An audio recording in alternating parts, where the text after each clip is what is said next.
एक बड़ी खबर बता दें, राहुल गांधी को जो राहत मिली है उस पर कांग्रेस का ट्वीट सामने आ गया है। नफरत के खिलाफ मोहब्बत की जीत है, कांग्रेस ने ट्वीट किया। वही लाइन जो कांग्रेस के कार्यकर्ता आपको बोलते नजर आ रहे थे, जो श्रीनिवास बोल रहे थे, जो आलोक शर्मा बोल रहे थे, जो कांग्रेस बोल रही है कि ये मोहब्बत की जीत है, नफरत के खिलाफ। कांग्रेस ने ट्वीट किया है। राहुल गांधी को जो सुप्रीम कोर्ट से राहत मिली है, राहुल गांधी की जो सदस्यता बहाल होगी, उसी को लेकर अब कांग्रेस ने ट्वीट किया है, खुशी जताई है। लिखा है कि ये नफरत के खिलाफ मोहब्बत की जीत है। ज्ञानेंद्र लगातार हमारे साथ बने हुए, अंकित भी बने हुए हैं कोर्ट से हमारे साथ। अंकित, ये जो पूरा मामला है, राहत तो मिल गई है, लेकिन यह कहा गया है कि दोष सिद्धि अभी लंबित है। उसके बाद ये इसके पूरे दांवपेच समझाइए जरा।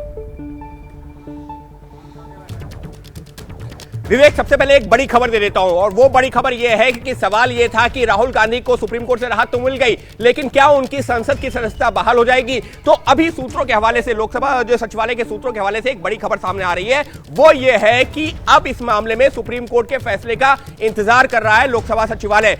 अगर एक बार जो सुप्रीम कोर्ट का वो फैसला आ जाता है, उसके बाद में वो कॉपी जब लोकसभा सचिवालय के पास पहुंचेगी, तो उसको पढ़ने के बाद में आगे की रणनीति तय की जाएगी, या ये कहा जाए कि आगे नियमों के हिसाब से होगा वो कार्रवाई की जाएगी। और उसका मतलब साफ है कि वो फैसला देखने के बाद में राहुल गांधी की संसद की सदस्यता बहाल हो सकती है, लेकिन उसके लिए संभवतः 1-2 दिन का वक्त या 3 दिन का वक्त लग सकता है। और इससे एक और इंटरप्रिटेशन यहां से निकल रहा है कि क्या जो अविश्वास प्रस्ताव पर लोकसभा में चर्चा होनी है 8, 9 और 10 तारीख को प्रधानमंत्री को जवाब देना है। क्या सवाल यह भी है कि राहुल गांधी उस वक्त वहां पर मौजूद होंगे?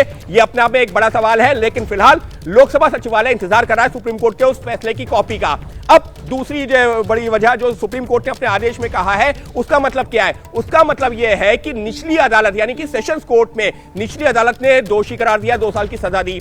सेशंस कोर्ट में अपील की, सेशंस कोर्ट ने उनको राहुल गांधी को बेल दे दी, यानी कि जमानत दे दी, लेकिन दोष सिद्धि पर रोक नहीं लगाई। दोष सिद्धि पर रोक लगवाने को लेकर के वो अहमदाबाद हाई कोर्ट गए, वहां से राहत नहीं मिली, सुप्रीम कोर्ट आए और यहां से राहत मिली। दोष सिद्धि यानी स्टे ऑन कन्विक्शन क्यों जरूरी है? वो इस वजह से जरूरी है क्योंकि नियम ये कहता है, लोकसभा सचिवालय या लोकसभा का नियम ये कहता है कि कोई भी सांसद या कोई भी आरोपी जिसको कम से कम 2 साल की सजा हो, यानी कि 2 साल से ऊपर, 2 साल या 2 साल से ऊपर की सजा होती है, दोषी करार दिया जाता है, तो उसकी संसद की सदस्यता उसी वक्त से चली जाती है। और लोकसभा सचिवालय ने जब वो जो उनकी संसद की सदस्यता खत्म की थी, उसमें निचली अदालत के फैसले को देखते हुए यह आदेश जारी किया था। जी, लेकिन अब सुप्रीम कोर्ट ने रोक लगा दी है फिलहाल। अभिषेक, इससे क्या समझा जाए? जल्दी ही मॉनसून सत्र में राहुल गांधी संसद में नजर आएंगे? देखिए, राहुल गांधी संसद में नजर आएंगे, वो इसकी एक स्वाभाविक प्रतिक्रिया है और ये कानूनी प्रतिक्रिया है। लेकिन सबसे अहम बात ये होगी कि राहुल गांधी फिर से जो पूरा विपक्ष का इंडिया गठबंधन है, इसके फोर फ्रंट पे नजर आएंगे। क्योंकि अब ये क्लियर है कि 2024 का चुनाव अगर सेशन कोर्ट में उनके खिलाफ फैसला नहीं आया तो 2024 के चुनाव के लड़ने का रास्ता भी साफ है।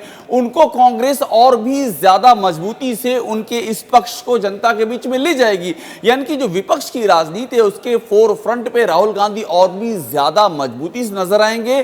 कांग्रेस एक बड़ा मैसेज देना चाहेगी और एक इसका अगर बड़ा इंपैक्ट समझें तो वो यही समझना होगा कि इंडिया, विपक्ष का जो इंडिया है, इसके जो एक नेतृत्वकारी चेहरे की लगातार बात हो रही है, उसमें राहुल गांधी के दावेदारी को इससे बहुत मजबूती मिलती है। तो इस फैसले से यह भी समझा जाए कि जो इंडिया है उसको एक चेहरा मिल गया है 2024 के लिए।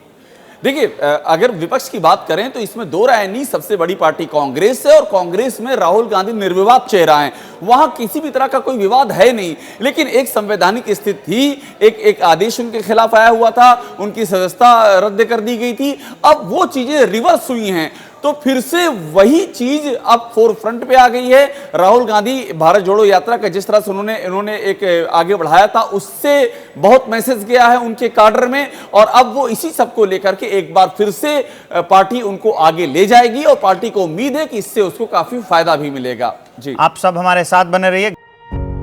पत्रकारिता कोई इमोशन नहीं है, ना अपना कोई ज्ञान देना है और ना कोई विचार थोपना है। पत्रकारिता क्या है? पत्रकारिता का मतलब है सही जानकारी इकट्ठा करना और तथ्य बताना। पत्रकारिता आज जितने महत्वपूर्ण दौर में है, शायद पहले नहीं थी। इस दौर से निकलने के लिए सिर्फ सच दिखाने की जरूरत है, वो सच जो आपके हित को आगे रखे। इसलिए अब रात 9 बजे प्राइम टाइम नहीं होगा, ये आपका टाइम है। जगविंदर पटियाल के साथ देखिए पब्लिक इंटरेस्ट 17 जुलाई से सोमवार से शुक्रवार रात 9 बजे सिर्फ एबीपी न्यूज पर। एबीपी न्यूज आपको रखे आगे।